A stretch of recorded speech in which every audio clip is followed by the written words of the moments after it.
అతి నిజాయితీగా ఉండడం కూడా మంచిది కాదు. చెట్లు కొట్టడానికి వెళ్ళేవాడు ముందుగా నరికేది నిటారుగా ఉన్న చెట్లనే. శత్రువు బలహీనత తెలిసే వరకు అతనితో స్నేహపూర్వకంగా మెలగాలి. నైపుణ్యాలను దాచిన నిధి అంటారు, ఎందుకంటే మనం కష్టాల్లో ఉన్నప్పుడు తల్లిలా రక్షిస్తాయి. ప్రపంచంలో నీకు శత్రువులు కానీ మిత్రువులు కానీ ఉండరు. నీ నడవడికయే నీకు శత్రువుల్ని కానీ మిత్రువుల్ని కానీ సంపాదించి పెడుతుంది. మూర్ఖులను గౌరవించని చోట, ధాన్యం బాగా నిల్వ చేయబడిన చోట, భార్యాభర్తల మధ్యన గొడవలు జరగని చోట ఐశ్వర్యానికి దేవతైన లక్ష్మీదేవి తన స్వశక్తితో వస్తుంది. కామం లాంటి వినాశకరమైన వ్యాధి ఇంకొకటి లేదు. ప్రశంసలు అబద్ధం కావచ్చు కానీ అసూయ ఎప్పుడూ అబద్ధం కాదు.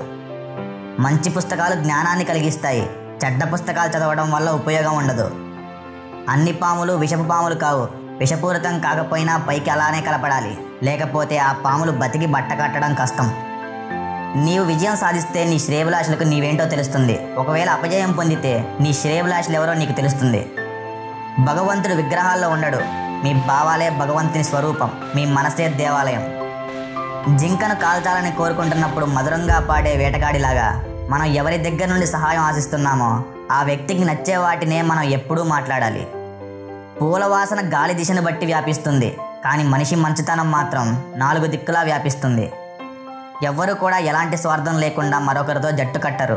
ఏ ప్రయోజనం ఆశించకుండా ఉట్టిగా స్నేహం చేస్తున్నారని ఎవరైనా చెబితే దాన్ని నమ్మిన వాళ్లే శుద్ధ అప్రయోజకులు.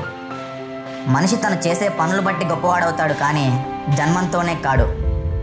చాలా కోపం, మర్యాద లేని మనస్తత్వం కలిగి ఉంటే ఎట్టి పరిస్థితుల్లో పెళ్లి చేసుకోకండి. అలాంటి అమ్మాయి భర్త జీవితంలో సంతోషం లేకుండా చేస్తుంది. ఒక వ్యక్తి ప్రస్తుత పరిస్థితుల ఆధారంగా అతని భవిష్యత్తును అంచనా వేయకండి, ఎందుకంటే కాలానికి నల్లబొగ్గును కూడా మెరిసే వజ్రంగా మార్చే శక్తి ఉంది. మీరు పుట్టేటప్పుడు ఏమీ తీసుకురారు, కానీ చనిపోయేటప్పుడు పేరుతో చనిపోతారు. కాబట్టి పేరు అనేది ఒక పదంగా ఉండకూడదు, చరిత్రలో నిలిచిపోయేలా ఉండాలి. డబ్బులు లేని పురుషుణ్ణి వేశ్య కూడా విసర్జిస్తుంది. ఓడిపోయిన రాజుని ప్రజలు విసర్జిస్తారు. పళ్ళు ఇవ్వని చెట్లను పక్షులు విసర్జిస్తాయి. ప్రపంచంలో అందరూ వారి వారి స్వలాభాల కోసమే చూస్తారు. ఎప్పటి వరకు మన నుండి జనాలకు లాభం ఉంటుందో అప్పటి వరకు మాత్రమే మనకు విలువ ఉంటుంది.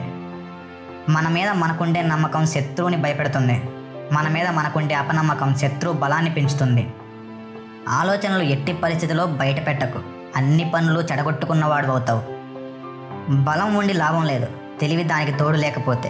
జాగ్రత్త పాటించకపోతే బలహీనమైన శత్రువు కూడా మనల్ని ఓడించగలడు.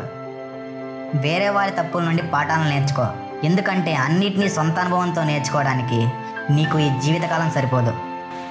ఒక ఎదురు దెబ్బ తగిలినంత మాత్రాన సాధించాలనుకున్న ప్రయోజనం నుండి వెనుకంజ వేయవద్దు. అన్యాయమైన మార్గాల ద్వారా సంపాదించిన సంపద ఖచ్చితంగా నశించిపోతుంది. తెలివైన వారు ఎప్పుడూ తమ ఆర్థిక విషయాలను ఎవరితో పంచుకోరు. దుర్మార్గమైన ప్రవర్తన, అపవిత్రమైన దృష్టి మరియు క్రూరమైన వక్రబుద్ధి గల వ్యక్తులతో స్నేహం చేసేవాడు వేగంగా నాశనమవుతాడు.